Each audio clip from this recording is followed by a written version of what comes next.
So for my sister and I, and many generations before us, and the generations growing up today, we grew up. We spent our childhoods behind the counters, in the kitchens, and on the shop floors. We were restaurant kids, we were shop kids, and in mine and my sister's case, we were takeaway kids. So in the 2007 study by Benton and Gomez on the Chinese in Britain, they spoke about early migration and settlement in the Chinese community. Britain's early Chinese community had various catering establishments and community organizations where the different immigrants and transients would come together to eat and socialize. So actually, one of the first of these, as far as we know, was created in 1886 by two brothers who had worked on the Blue Funnel Line. So that was an earlier wave of migration. So the two brothers had opened this coffee house, which also doubled as a chop suey shop. So those of you who know a bit about Asian diasporan cuisine will know that chop suey is a Western invention. So it's something that the Chinese diaspora created to suit Western tastes. So in this early Chinese settlement, there was budding and nascent different community organizations, and you can track this online. This is not a history that we are taught. This is not a history that in schools has been codified and learnt. So Britain's early Chinese visitors still remain largely invisible in our histories and in how we think about Britain, even though there were individuals from before this time, traders, missionaries, adventurers, and they helped to shape and influence early modern European thought. So that's something to think about. After the Second World War, the Chinese community shifted their business focus from steam laundries and diversified into catering. So in the 70s, there was a further restructuring of the sector, which led to the rise of takeaways. So here's where I grew up. Your eyes might be drawn to the Chinese takeaway, but actually, this is a more contemporary image. So things have changed. Actually, my parents, they owned that shop over there, to the far corner. It was a fish and chip shop, and I think it was even imaginatively named Fish and Chips. So this is where I spent my childhood. We traded our 2 up, 2 down in Tunbridge Wells for this shop. This was the idea of bringing all the family together under one roof, and it would mean that we could work together and live together, so, all well and good. And it meant that there was an elasticity of labour which would hopefully mean that we could eke out a better living. Remember, this was a time where there were many waves of migrants coming to the UK. It was still a relatively easier time than the hostile environment that we see today. So there are many good memories for me here in Courtwerton. So this is the road where I first learned how to ride a bike. We were friends a little bit with some of our neighbours here. I had a friend along here. She was a bit of a fair weather friend, I must say, but that's what kids are like. There was a sweet shop over here, which is not shown in this image, where we used to buy candy. My sister and I, 5p candies. Those are the times back then where you could get something for that cheap. I got my ears pierced somewhere along here. Don't know if it exists anymore. And the thing that I remember most about this time was how kind people seemed to be, especially adults. So you'll see around the park, I remember where there used to be an old lady who would cut me roses from her garden. So it was, all in all, a very beautiful upbringing. But there was, I have to say, something that threatened to spoil that picture of the idyllic Garden of England, which Kent is famously known as. That was what we called, or what my father called, troublemakers. That was young children and young teenagers who, for whatever reason, unbeknown to me as a young child, would kick footballs at the stone walls by the side. They would pee on the staircases, on the outside staircase where we had to walk up every night to go to our shop, to go to our living accommodation because we lived above the shop. Gradually, I'd sensed a change in behaviour from more practical jokes and more larky-based activities, like sometimes they would steal our salt and vinegar, and I've already mentioned the vandalism, into something darker. I do remember an older boy who seemed to take an interest in me in a way that I could never really understand. And that boy was part of a gang of youth, boys and girls, who would semi-terrorize my parents. And I think the most serious incident that I can recall and that I've discussed with my parents is that our bin was set fire to, and for that we had to call the police, but there was not really much of a response that happened there. So that was the shadow in my childhood. Another shadow. In 2000, the designer outlet in Ashford was finally completed. Now, this is a huge shopping complex where you can buy premium brands at a highly discounted price. And there were, of course, catering establishments that were open there. Small independent shops like ours could not keep up with the competition. My parents made the decision that we had to relocate. I remember when we left that we had a guinea pig called Harry, named after Harry Potter, and he ran away just not soon before we packed our bags and left. And I always remember that I felt sort of sad, but I also remember quite clearly feeling this gap where I felt like I should be feeling more, but I just didn't. So, we moved on. Now this is, again, a Google Maps image, and it has been updated. This is the premises where we moved to. So shop number 2, but Chinese takeaway number 1. So when we had this place, it was called Happy Valley. And I remember moving here when I was almost 9, and my sister was 7 years old. This was an extremely difficult time for our family. We were moving closer to London, so Kent, where I grew up, was very much, very, very white, and I was one of the only Asian faces in my school, and I remember being the Oriental kid and playground chants, but it was all more innocuous, I would say. There was seeds of harm in there, but nobody was actively racist that I remember. Not even the youths, because I would say that as the corner shop, we just bore the brunt, but maybe that's naivety speaking. However, here in London, in a more multicultural environment, and this is the early noughties we're talking about, I was going to school with kids from all different backgrounds. And it seemed that even though we were a more multicultural and diverse class, there were more differences, there were more tensions. We had a very large house here, so we grew up here in this shop called Happy Valley, and we lived upstairs, and it was vast. I remember a lot went on. I remember arguments. I do remember a lot of abuse and a lot of customers coming in and daring to ask questions. I remember feeling that was not really quite right, the kind of questions that they were asking. But I was too young to really register, and I mostly just enjoyed watching TV in front of everyone and did my schoolwork. But it was a difficult time, because all these harms were now racialized harms, and I had a very tough time navigating through that.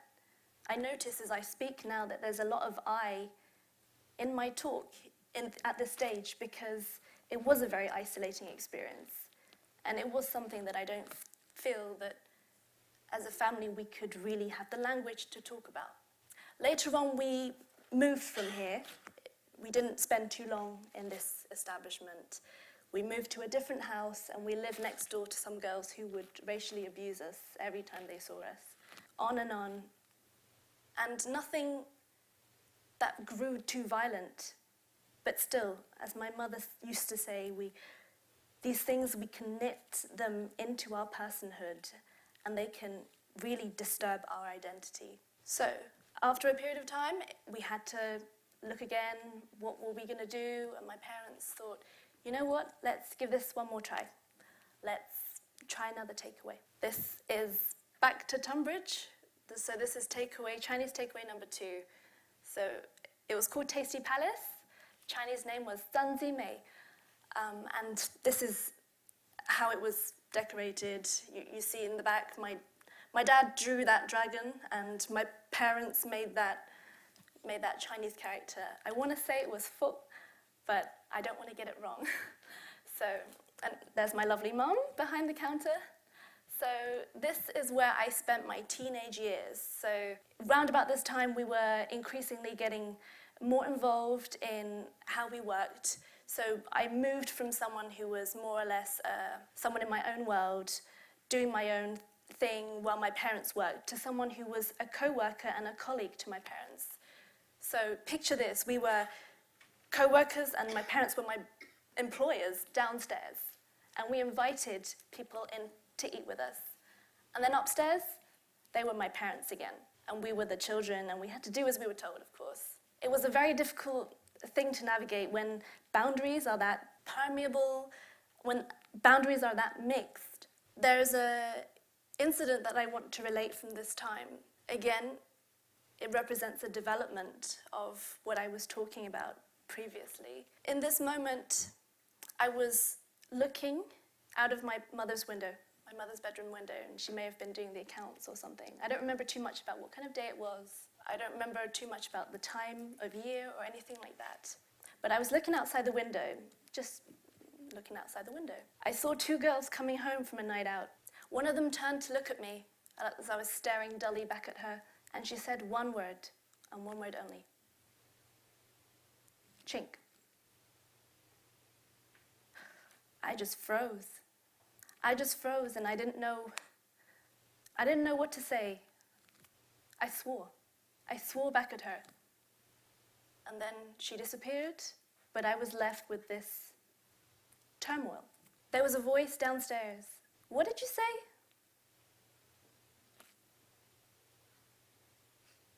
My father. See? As in, see? Do you get it now? Was the suggestion.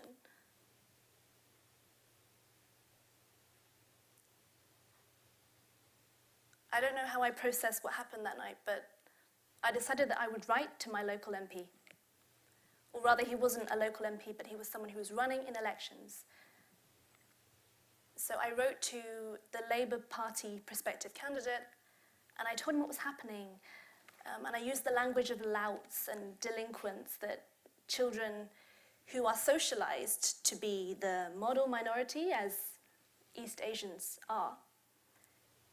I used that language towards other young people. So I messaged him, not expecting to get anywhere, and eventually I did get a reply. He told me, let's meet. So we met at the bottom, where business is transacted, and we spoke together about this incident that had happened. The MP tried to take this very seriously, but it was pretty hard when my dad came out wheedling with this whole plate of things to eat, and we had a moment. We had a moment with the MP, but it didn't really go anywhere, because I feel that it was just such a rarity to have somebody from somewhere as prestigious as an MP background in our takeaway, that we got to talking about the typical things that my father would like to talk about, such as what school I go to, my ambitions, and other things like these. And my experience, my why of why I wrote, grew smaller and smaller. I mentioned that episode not to relentlessly relate only the difficulties, but because all these difficulties I didn't speak about for a very long time, and they crowded my soul, and they hurt me day after day. I did not remember anyway what happened after that, but it was a key moment in my disillusionment. I'm sure that my parents, my sister, and our other family members might have different experiences, but that's their story to tell, and that was mine. Okay, I don't know if you can read this very well, but I want to now move on after all of that to talk about how do we face these traumas and how do we heal together, because I think this is very important, and this is why this continues to be a very difficult subject for me to talk about to other people, to my family, to myself even. So I just have 4 points here that I would suggest are good ways for healing, and ways that have helped me crucially as well, otherwise I wouldn't be standing here today. So the first is to express yourself. I can't impress how important it is to speak out about these things that are happening to you, and take a stand where you can. And if you cannot take a stand, then find some way of doing it yourself, whether it is through dance. So if any of you have heard of Akram Khan, who is one of the world's most renowned choreographers, he found his way out through being the curry house kid through dance. So that was his method. For me, my method was more related to acting, more related to writing, and that's how I managed to record these stories. My second point is to actively reflect and to know the histories. So it is very important that we continually talk to ourselves and remain self-aware, and that we learn. Hark Lexi. My third point is respect that these places, while they may be service establishments to yourselves and to other people, respect that above all, this is a home. Ngoi sek okay is how we describe it in Cantonese. So respect that there are boundaries, that there are privacy, that there are some things that shouldn't be tolerated anywhere. So my final point is we should all be active family members. If we're inviting you in to eat, you're a member of the family, as far as I'm concerned. So we should be supporting and caring for one another without conditions. It shouldn't be based on the quality of the food that you're getting. It shouldn't be conditional upon how we're feeling that day. It should be unconditional, and it should be something that we give to each other as a matter of respect. And that takes me to my conclusion. I have messages that I want to say to takeaway kids, restaurant kids, shop kids everywhere, our parents as well as our friends and patrons. I want to tell all of the people who've been through this experience in my family that you never failed. You never failed. Lei dei mo sắp bài. All of us kids and this place, we are who we are, and we have today because of you, because of everything you did. So, this reads, Ngõ Đề Dầu Cấm Nhật, Yăm Way, Lei Đề.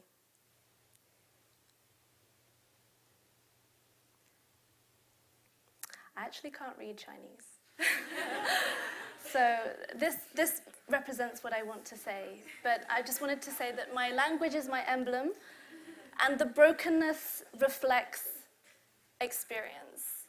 But with brokenness comes healing and community and togetherness. So I hope I've managed to teach you something today, and that you'll go away and share this lesson with others. So thank you very much for listening.